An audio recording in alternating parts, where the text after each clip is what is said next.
ভজ গৌরাঙ্গ জপ গৌরাঙ্গ লহ গৌরাঙ্গের নাম রে।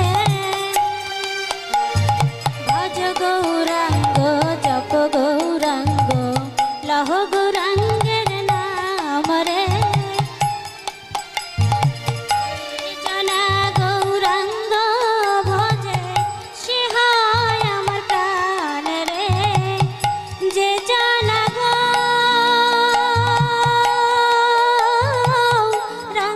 ভজে সে হয় আমার প্রাণ রে।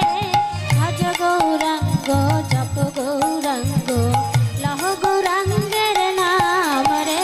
একটু আসতে। আচ্ছা মা, এই যে কীর্তনটি, এই কীর্তনটি কিন্তু শ্রী চৈতন্য মহাপ্রভুর খুব প্রিয় একটি কীর্তন।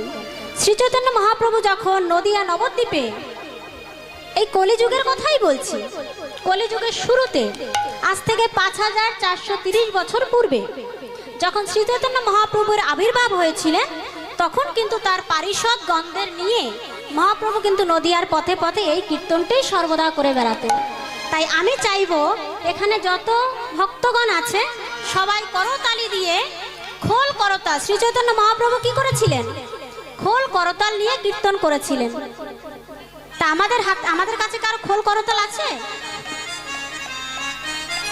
একটু আস্তে, কথা হবে না। জয়নিতাই মা, আমাদের কাছে খোল করতাল আছে? মহাপ্রভু তো খোল করতাল নিয়ে গেছিল। খোল আছে, এই যে আমাদের দেহ খোল, আর এই হলো আমাদের করতাল। তাহলে আমরা সবাই খোল করতাল নিয়ে আমরা মহাপ্রভুর সেই কীর্তন আমরা করব। ঠিক আছে? সবাই যখন একটু এসেছি এই সময়টুকু যেন নষ্ট না হয়। ঠিক আছে? জয়নিতাই, জয় রাধেশ্যাম। সবাই একসাথে। ভজ গৌরাঙ্গ জপ গৌরাঙ্গ লহ গৌরাঙ্গের নাম রে। ভজ গৌরাঙ্গ কহ গৌরাঙ্গ, সবাই একসাথে করো। লহ গৌরাঙ্গের নাম রে। ভজ গৌরাঙ্গ জপ গৌরাঙ্গ লহ গৌরাঙ্গের নাম রে। যে জনা গৌরাঙ্গ ভজে সে হয় আমার প্রাণ রে। যে জনা গৌরাঙ্গ ভজে সে হয় আমার প্রাণ রে। যে জনা গৌরাঙ্গ ভজে সে হয় আমার প্রাণ রে।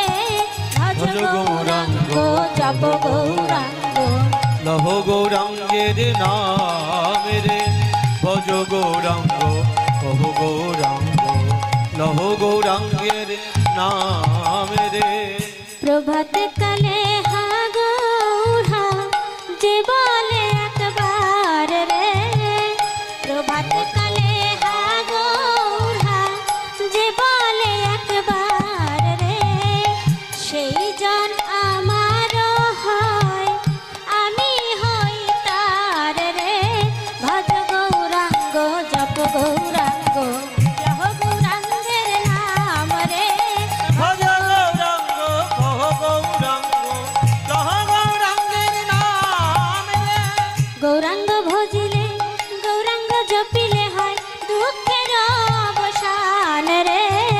গৌরাঙ্গ ভজিলে গৌরাঙ্গ জপিলে দুঃখের হয় অবসান রে। গৌরাঙ্গ ভজিলে গৌরাঙ্গ জপিলে হয় দুঃখের অবসান রে। গৌরাঙ্গ ভজিলে গৌরাঙ্গ জপিলে দুঃখের হয় অবসান রে। গৌরাঙ্গ ভজিয়া দুবাহু তুলিয়া নাচিয়া নাচিয়া বেড়াও রে। দুটি বাহু উত্তোলন করে, দুটি বাহু তুলিয়া নাচিয়া নাচিয়া বেড়াও রে। গৌরাঙ্গ বলিয়া দুবাহু তুলিয়া নাচিয়া নাচিয়া বেড়াও রে। গৌরাঙ্গ বলিয়া দুবাহু তুলিয়া নাচিয়া নাচিয়া বেড়াও রে। ভজ গৌরাঙ্গ জপ গৌরাঙ্গ লহ গৌরাঙ্গের নাম রে। ভজ গৌরাঙ্গ কহ গৌরাঙ্গ লহ গৌরাঙ্গের নাম রে। ভজ গৌরাঙ্গ কহ গৌরাঙ্গ লহ গৌরাঙ্গের নাম রে। জয়নিতাই, জয় রাধেশ্যাম। ও মা, এখনো কি শীতকাল নাকি? শীতকাল তো চলে গেছে তো। হাত উপরে তুললে কি হয় আমরা অনেকেই হয়তো জানি না। করতালি দিলে কি হয়? আমরা অনেক সময় জ্যোতিষ শাস্ত্র দেখাই, পাথর নেই। কি বাবা, নেই না? জ্যোতিষ শাস্ত্র দেখাই, পাথর নেই। অনেক জ্যোতিষকে দেখাই, দেখো তো বাবা আমার কাজ বাজ নেই, সংসারে অশান্তি, দেখো তো আমার হাতের রেখাগুলো কেমন আছে, হাতের রেখাগুলো কিছু হয়েছে কিনা। জ্যোতিষ হাত দেখে বলে এই সোম খারাপ আছে, বুধ খারাপ আছে, বৃহস্পতি ঠিক আছে কিনা, বলেন এরকম। যে হচ্ছে সব থেকে বড় জ্যোতিষ সে হলো আমার ভগবান শ্রীকৃষ্ণ। করতালি দিয়ে যদি কীর্তন করা হয় তাহলে হাতের যত অশুভ রেখা সব শেষ হয়ে যায়, বিনাশ হয়ে যায়। তাই গতি আমাদের প্রত্যেকের উচিত, বাবাদের তো কাজ থাকে, তারা নানান কাজে বাইরে থাকে, ব্যস্ত থাকে, তাহলে আমাদের প্রত্যেক মায়েদের উচিত প্রতিদিন সন্ধ্যেবেলা কিছু না থাকুক একটু ভগবানকে একটু তুলসী পত্র, একটু গঙ্গা জল দিয়ে, একটু করতালি দিয়ে কীর্তন করতে হয়। এতে আমাদের হাতের যে অশুভ রেখাগুলো মুছে যায়। দ্বিতীয়ত হলো আমরা দুহাত কেন তুলব? কীর্তনেই বলা হয় যে হাতে তালি দাও, দুহাত তোলো।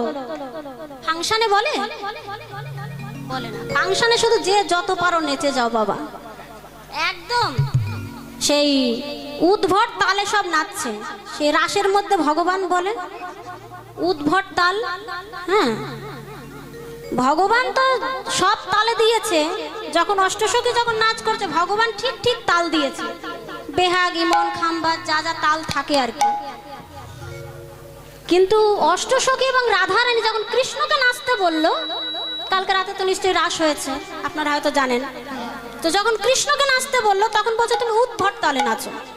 বলছে বাবা এ আবার কোন তাল?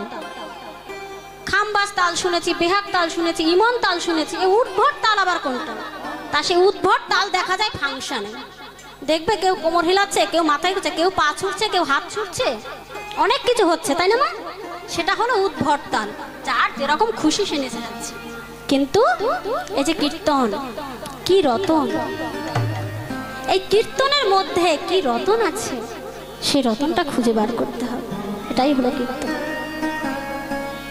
ও মা, যত নামি দামি শিল্পী হোক না কেন, যখন বেলা অস্ত যাবে না, এই যে কুমার শানু আছে, বাপি লাহিড়ী আছে, লতা মঙ্গেশকর, তাদের তো সব হিট হিট গান, তাই না? লতা মঙ্গেশকর হলেন আমাদের পুরো বিশ্বের মধ্যে একদম শ্রেষ্ঠ গায়িকা, তার সব হিট হিট গান রয়েছে।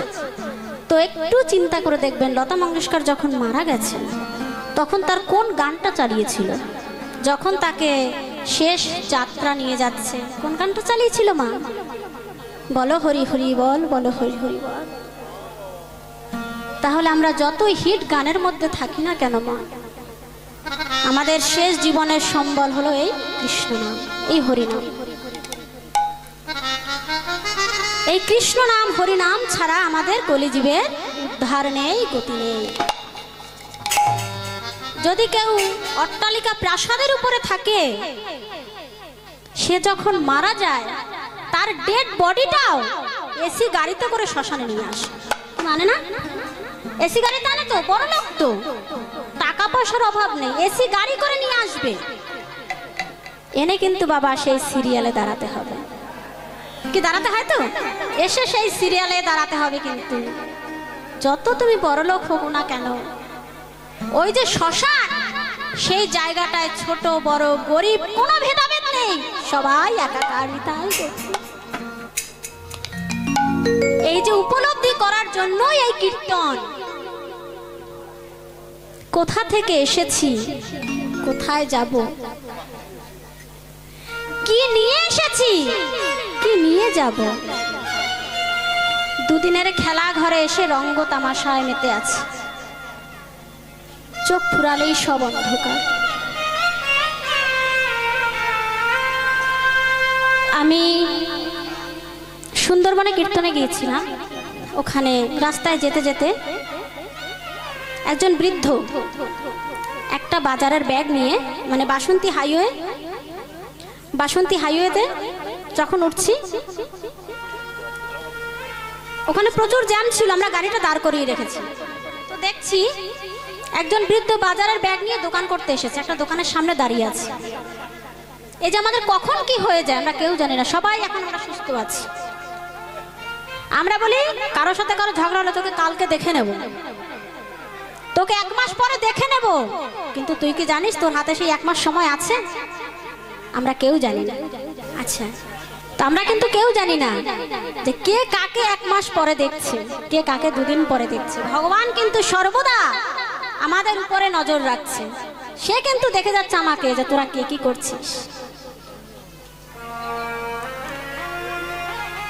তো সে বৃদ্ধ দাঁড়িয়ে আছে, বাবা আমি দেখছি যে তিনি দাঁড়িয়ে আছেন। হঠাৎ করে বাবা, সুস্থ মানুষ দাঁড়িয়ে আছে, উনি মানে দোকানদার মাল দিচ্ছে, সদাই দিচ্ছে, উনি একটা একটা করে ব্যাগে নিচ্ছে। ও মা, একটু বুঝবে যে আমাদের জীবনটা একটু ঠিক তদ্রূপ, একটা একটা করে সদাই তার ব্যাগের মধ্যে ঢোকাচ্ছে। হঠাৎ করে দেখলাম হাত থেকে ব্যাগটা পড়ে গেল, সে মাথা ঘুরে পড়ে গেল নিচে।